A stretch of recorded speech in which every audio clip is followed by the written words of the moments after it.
Do you enjoy creepy horror stories? Be sure to subscribe and hit the notification bell for more spooky videos from Scare Street. The Summer with No Tourists by Althea Avery. No matter how much I try, no matter how much I want to, I will never forget that summer. The summer with no tourists.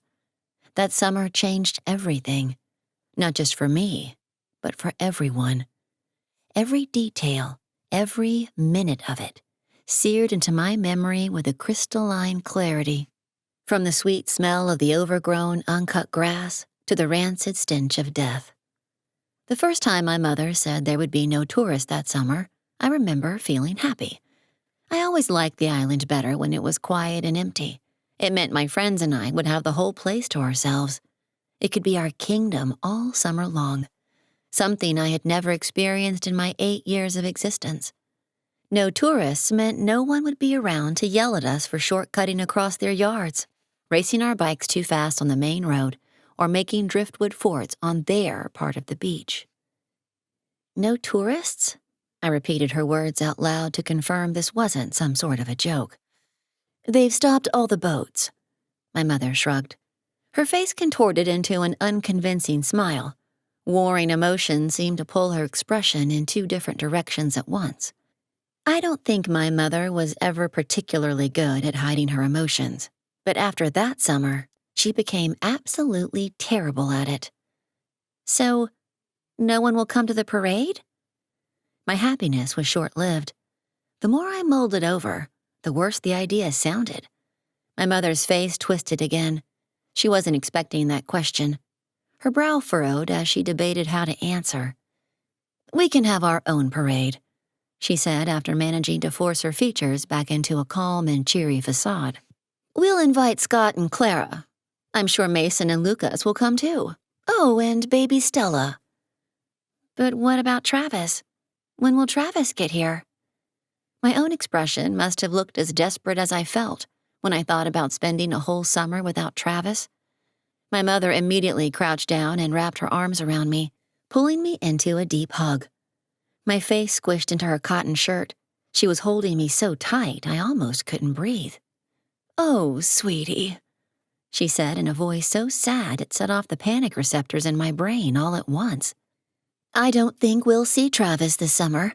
But don't worry, you can see him again next year, once things get better." "Why?" I demanded. My mother's reassurance wasn't enough, and her lack of explanation angered me. "All the boats have stopped, sweetie. No one is coming out this year." She repeated it as if hearing the same thing twice would suddenly make me feel better. It didn't. "But he can use our boat.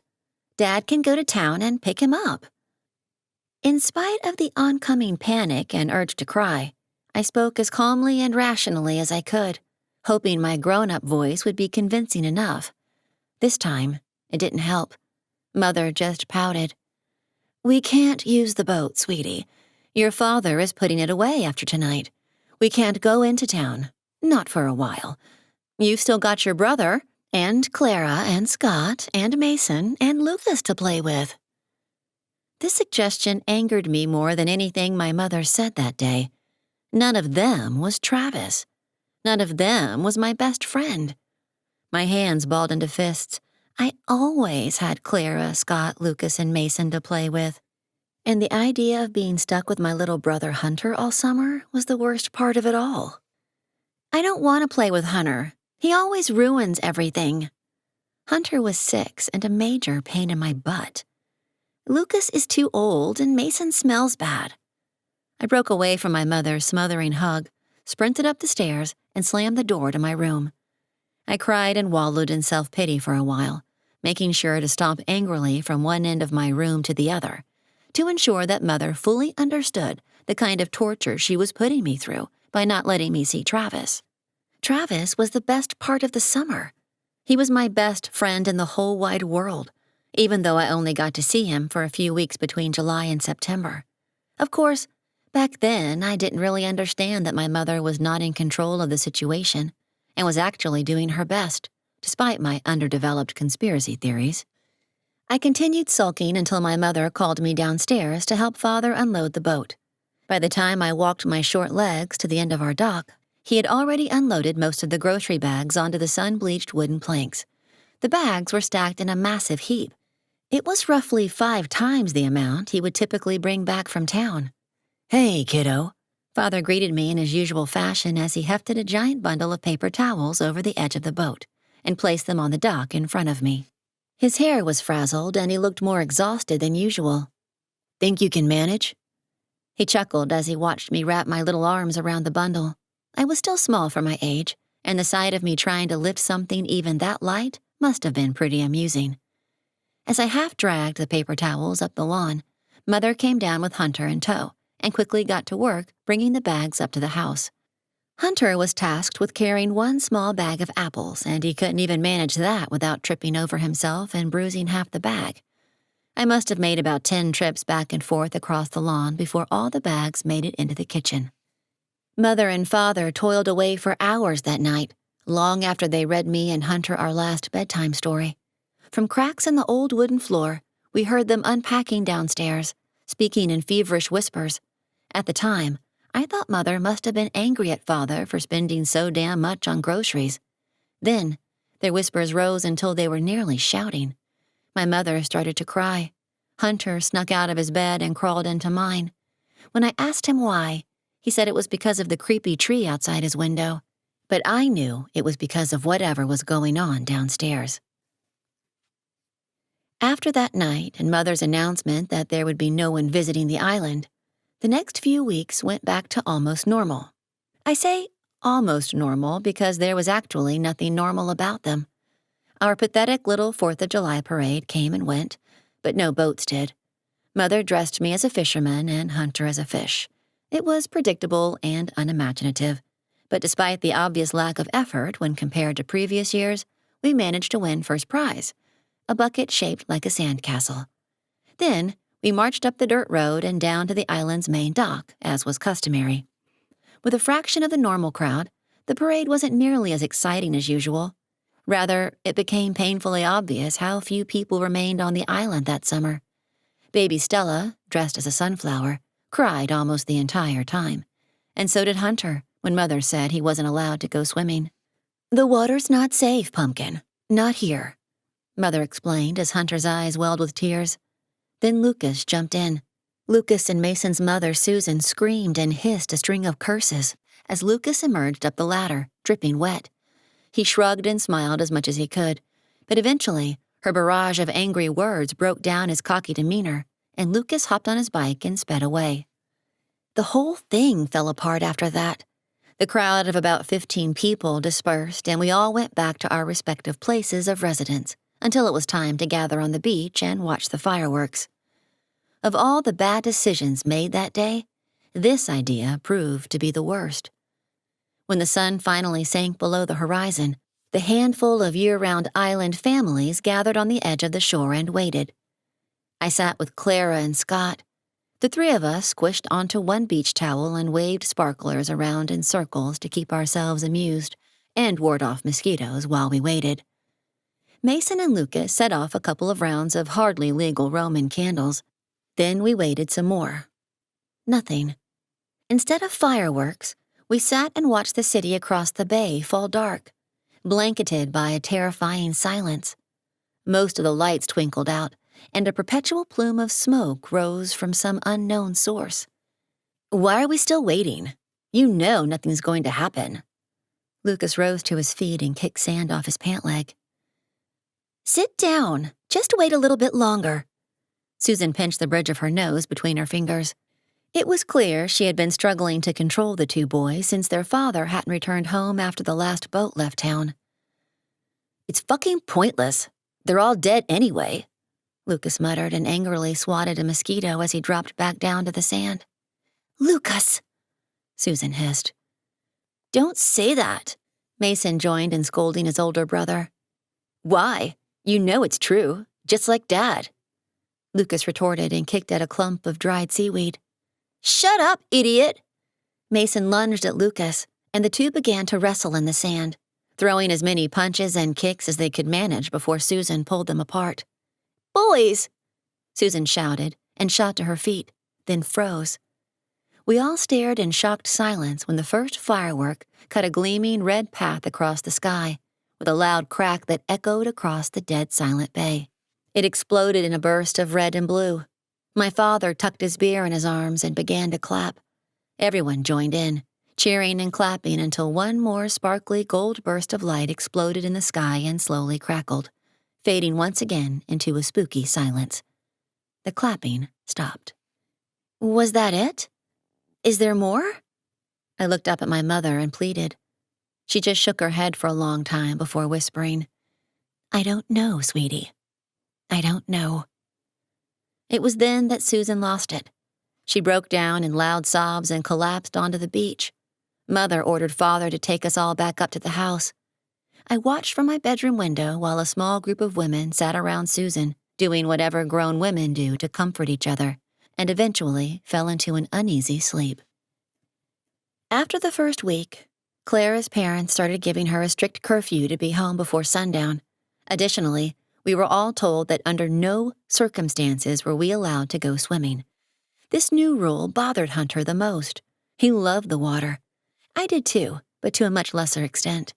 Hunter would kick and scream almost daily when Father would tear across the yard at an alarming pace to catch him before he could reach the stairs to the beach. Mother began to threaten us with homeschool if we were caught trying to go for a swim. That was enough to convince me. Playing with my friends on dry land was leagues better than being forced to sit inside in the sweltering summer heat, reading whatever old boring books Mother could find. Whenever any of us asked our parents why we weren't allowed to go swimming, the only answer we were given was, "Because it's not safe." Each one of the adults would repeat this phrase in the same exact way, as if they had all met one day and rehearsed it. That summer, Mother spent the majority of her day sprawled out on the lawn chair reading. I never did tell her that I saw her sneaking into our neighbor's empty house through the back door. She came out a short while later carrying a stack of books. She probably figured they wouldn't mind as long as she returned them before next summer. Or they would never find out because, in all likelihood, they were already dead. Scott's father came up with a new buddy system and threatened the strictest of punishments should anyone break it. None of us were allowed to go anywhere alone. We were all to be accompanied by at least one other person, at all times, whenever we left our houses. And if anyone broke the no swimming rule, the other was instructed to immediately run home and tattle. This, supposedly, would result in a reward. However, none of us ever dared test the rule and find out. Not after Lucas broke it. Since the 4th of July, we all saw a heck of a lot less of him. By late July, the island was eerily quiet. Scott and I made a fort in one of the big oak trees since there were no summer people to stop us from pulling supplies deep into the woods from our neighbors' abandoned houses. The fort was invitation only, and the only other invitation went out to Clara, until Mason forced entry and wrecked the place because he had not been invited. After that, we switched to hours upon hours of Monopoly. I was the dog. I was always the dog. But Mason, being 3 years older than the rest of us, usually won. It didn't take very long for us to lose interest in that, too.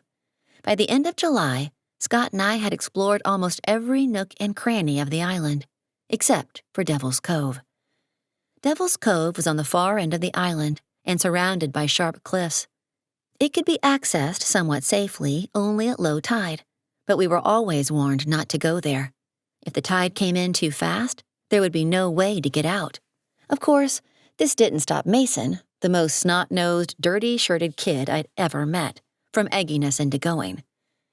"I'm scared," Clara whispered to me as we neared the towering cliffs that surrounded the cove. She reached her hand out for mine and squeezed it until Scott started making fun of us. He pressed his lips together and made kissing noises. Eventually, Clara pulled her hand from mine and used it to punch him in the arm.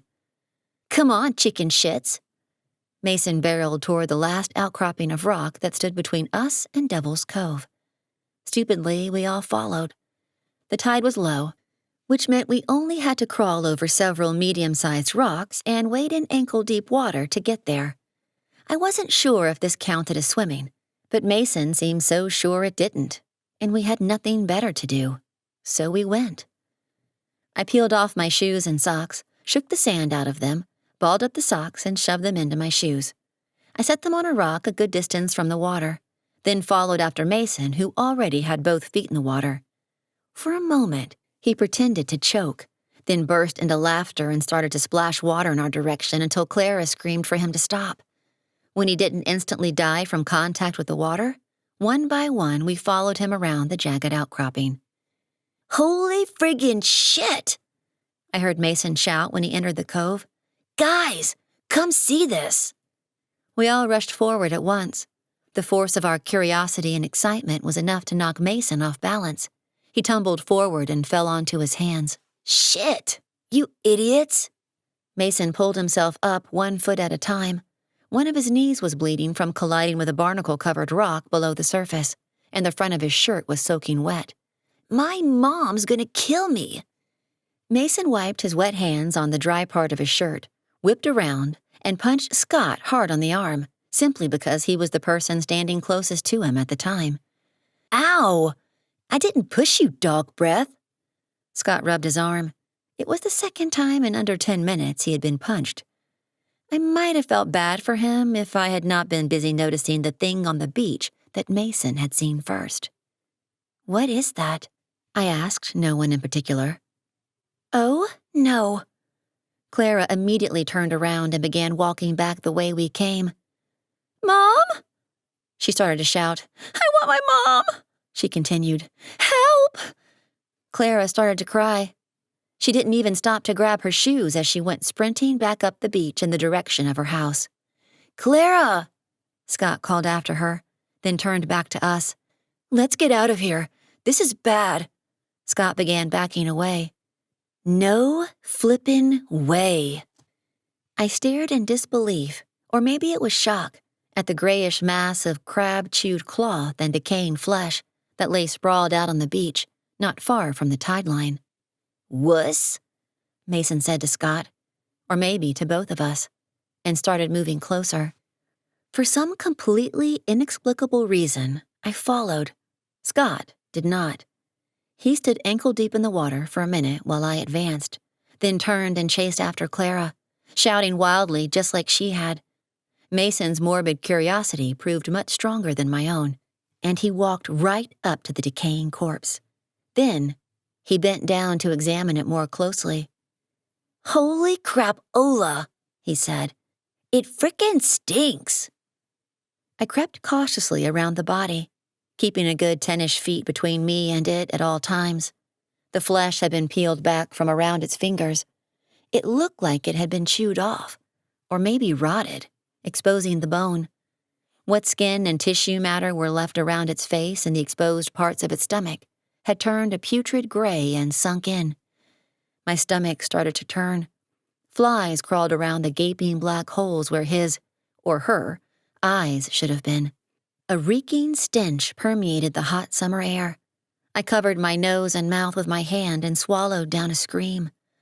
Most of the skin around the person's face had either melted or fallen off, leaving spots of exposed skull. Half of the corpse's mouth had been torn away, forcing its dead expression into something of a sideways snarl. Blackish green goo had leaked out from its mouth, forming a large puddle of sticky-looking liquid that surrounded the upper half of the body. Mason looked around for a stick or something to poke it with. I started backing up when I saw him reach for a rock. Sweat began to bead my forehead when I realized what exactly he planned to do. I had flattened myself against the edge of the cliff by the time Mason pulled up a baseball-sized rock from the sand, held it over his head, then released it. The rock seemed to fly through the air in slow motion and landed in the middle of the corpse with a dull, sickening splat. I felt the bile rush up from my stomach and head straight for my throat as a collection of goo-covered crabs and a spray of sand fleas scurried out from in, under, and around the corpse. That was enough for me. I turned and ran without saying anything, leaving Mason, the whole mess, and my shoes behind. I ran toward my house with tears in my eyes, screaming just as wildly as the others had. My only thought then was how I wished I could unsee what I had just seen. To this very day, I wish I could unsee it. Not a day goes by where I don't think about it. The sight, the smell, and all of the terrible things that happened next. Things got a little hectic after our first and only adventure to Devil's Cove. I didn't even make it all the way back to my house before Father found me, panting and crying, with snot running down my chin.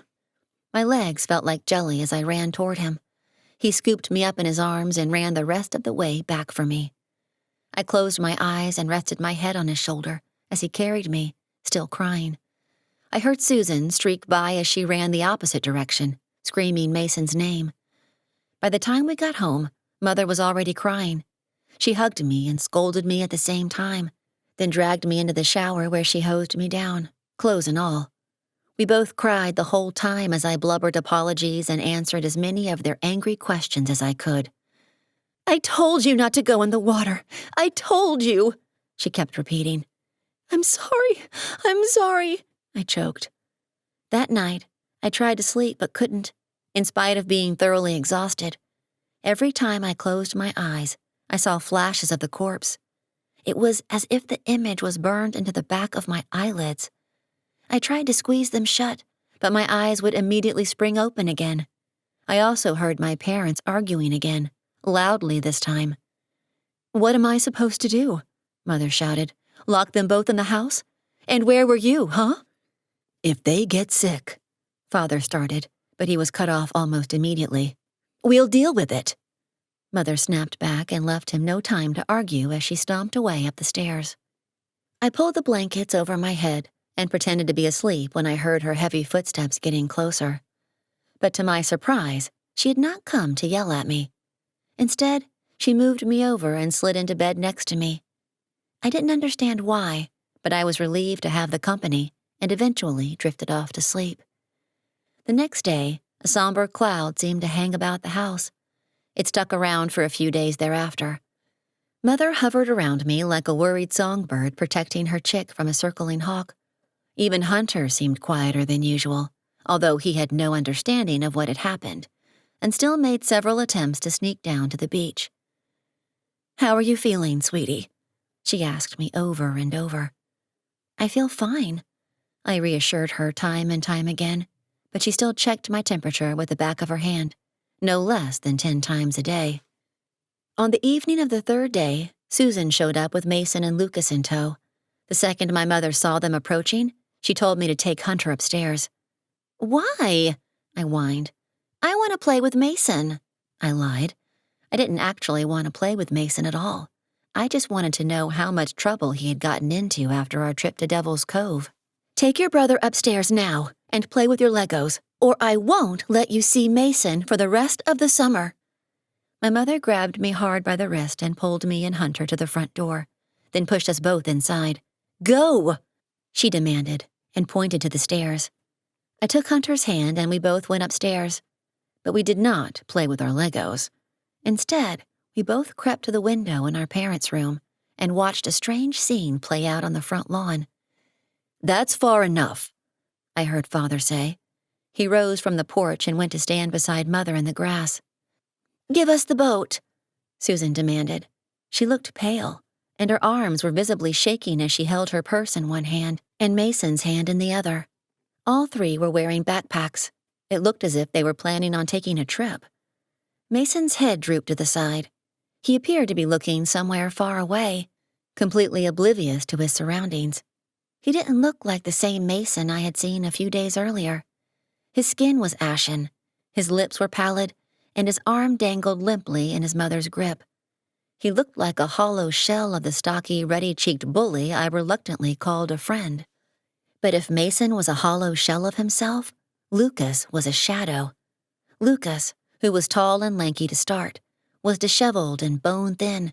His skin was a few shades darker than Mason's, but not with the usual tan from the summer sun. His arms were a coal gray, and the skin around his mouth and eyes looked as if they were on the verge of turning black. He swayed on his feet and let out a low, pathetic moan. "I can't do that." My father crossed his arms and stared back at Susan, moving in front of Mother as if he expected Susan to attack. "God damn it, Vince! They're sick! We need to get to the hospital!" "Ava?" Susan shouted. "You can't, Sue. If there was anyone left over there, they would have sent a boat by now. Mother tried to reason with her, but her words fell on deaf ears. It's in the fucking water, Ava. It's only a matter of time before we're all dead anyway. Susan reached into her purse and pulled out a pistol. Now, get me the goddamn keys to the boat. I have to get to the hospital. I have to try. I gasped and ducked down.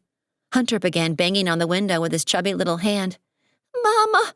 Mama! He cried. I grabbed his hand, pulled him away from the window, then dragged the curtain across it.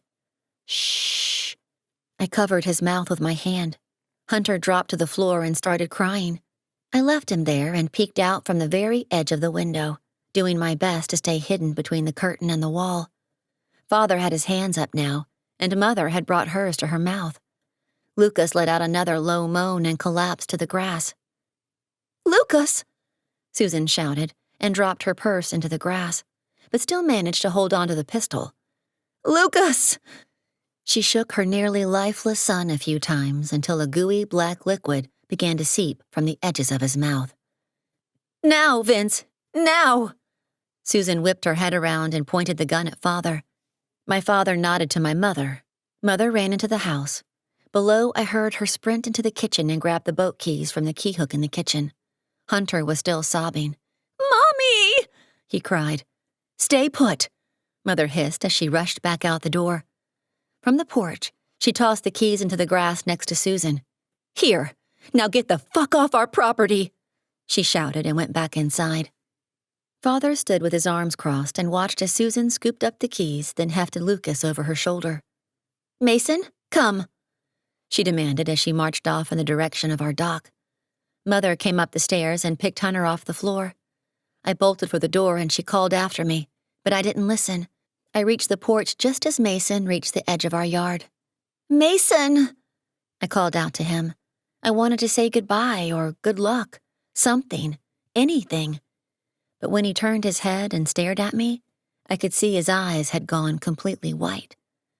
The words I wanted to say died in my throat, and I shuddered.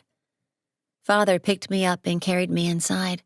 We both watched from the window in complete, petrified silence as Susan struggled to get her 2 boys on board our small motorboat and started up.